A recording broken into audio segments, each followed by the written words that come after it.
ぎの時、息は力を入れて、帰りはリラックスさせるのはなぜ？はい。ですね、まあ刃物を調整する時、それから台をね、調整する時に、注意をしておかなければならないことがあります。特にですね、特にこの刃を研ぐ時ですね。これは、カンナの刃も、ノミの刃も同じなんですけれども、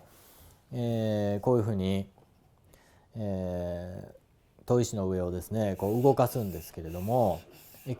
ずですねこちら側ね、一方向に向かって進む時に、しっかり力を加えてあげてください。ね例えばこっちやったら、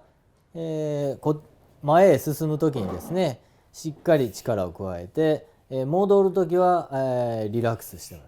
う、ね、こっち行く時にしっかり抑える、で帰る時はリラックスで、こういうふうに、してください。なんでかっていうとですね、こっちへ行く時の力の加え方、それからこっちへ行く時の力の加え方っていうのは、必ず違ってきます。ね極端な話、どっちにも力を入れてしまうと、ね、刃をこういうふうにね研いでしまっていることになります。ね、わかりますか？ぐわっといってまた帰ってくる時にぐわっとこう力入れますんで、はい、こういうふうにこう力が入ってる、ね、実際にこういうふうにね、実際にこんなには動かないんですけれども、ね、力の入り方がこういうふうになってしまってる。そうするとですね、まっすぐに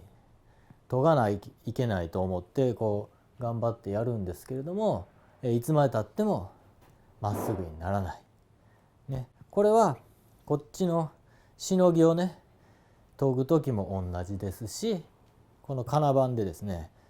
バックサイドをきれいにする時も同じ、ね、必ず一方向で力を加えてあげる、ね、その方向をね、しっかり定めてですねその方向だけに力を加えてやる。で、安定した状態を保って、刃物をですね形作っていく、研いでいくっていうことをしていく必要があります。